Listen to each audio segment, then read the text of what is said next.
अल्लाह अल्लाह क्या मुबारक नाम है, अल्लाह अल्लाह आशिकों का कम है।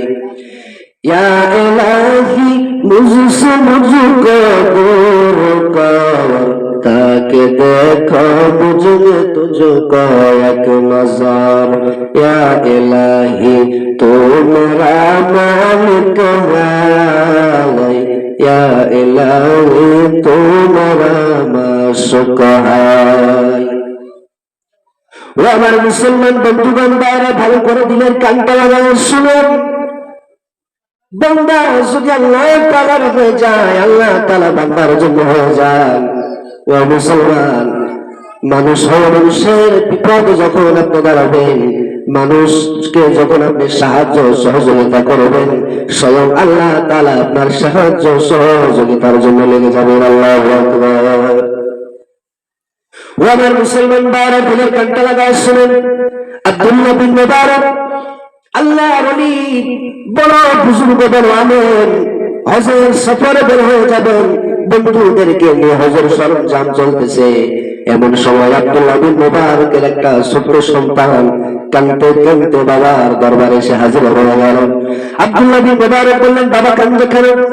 সন্তান বলল, আব্বাজি, ওই বাড়িতে গিয়েছিলাম, তাদের বাড়িতে গোশত রান্না করতেছে, আমি খাইতে চাইলাম, কিন্তু আমার দিল না, বরং হাত ধাক্কা দিয়ে আমাকে বের করে দিয়েছে। বাবার মতো সন্তানের যদি কোনো আঘাত লাগে, বাবা এটা সহ্য করতে পারে না। আব্দুল্লাহ বিন মুবারক সন্তানের হাতটা ধরে সেই বাড়িতে চলে গেলেন। যাওয়ার পরে বাড়িওয়ালাকে ডাকলেন। বাড়িওয়ালা ঘর থেকে বাহির হয়ে চলে আসলো। যুবক আব্দুল্লাহ বিন মুবারককে দেখে বললেন, হুজুর, আমি আপনাকে কোথায় বসতে দিব? আমার বাড়িতে বসার মতো তো কোনো জায়গা নাই। হুজুর, আমার বাড়িতে কেন এসেছেন আমাকে একটু বলেন। আব্দুল্লাহ বিন মুবারক বললেন, তোমাদের বাড়িতে কি গোশত রান্না হয়েছে? বলে, হ্যাঁ। আমার সন্তানকে তুমি দাও নাই, বরং ঘাড় ধাক্কা দিয়ে বের করে দিলা কেন? কারণটা জানতে চাই। হুজুর, আপনার সন্তানকে হারাম জিনিস না দেওয়ার কারণে যদি আমি অপরাধ করে থাকি, আমাকে যে শাস্তি দিবেন আমি মাথা পেতে নিব, কিছু মনে করব না। যুবক কান্না করতে লাগলেন আর বললেন, হুজুর, আজকে 3টা দিন যাবত আমার চুলায় কোনো আগুন জ্বলে না। আমার বিবি আমার সন্তান বলে ক্ষুধার যন্ত্রণায় ছটফট করে। কাজের জন্য বের হয়েছিলাম, পথের ভিতরে কোনো কাম পেলাম না। যখন আমি বাড়ির দিকে আসতেছিলাম, দেখি রাস্তার পাশে একটা মরা গরু পড়ে আছে। আমি এদিক সেদিক তাকানোর পরে দেখলাম কেউ নাই। আমি তৎক্ষণাৎ চাকু দিয়ে কেটে ওই মরা গরু থেকে গোশত কেটে নিয়ে এসেছি বাড়িতে।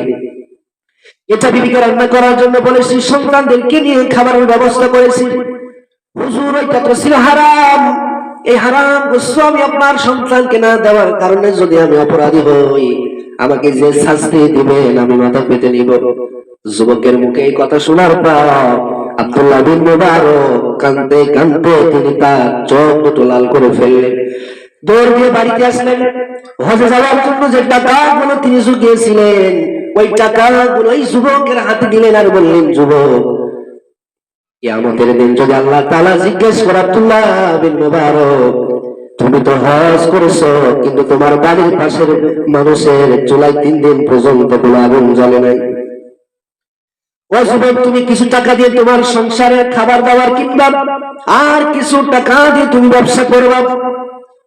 হজের সাথে সঙ্গে সব চলে গেল। হজ থেকে ফিরে আসার পর বললেন, আব্দুল্লাহ বিন মুবারক, আপনি কবে হজ থেকে ফিরেছেন? আব্দুল্লাহ বিন মুবারক বললেন, ভাই, আমি তো এবার হজে যেতে পারি নাই। সাথী সঙ্গীরা বলল, আব্দুল্লাহ বিন মুবারক, কি বলেন কি বলেন? আমরা যখন কাবা শরীফ তওয়াফ করলাম, আমরা দেখলাম আপনি আমাদের সামনে। আমরা যখন মুজদালিফায় গেলাম তখনও দেখলাম আপনি আমাদের সামনে। আমরা যখন সাফা মারওয়ায় সাই করলাম তখনও দেখলাম আপনি আমাদের সামনে। কি বলেন?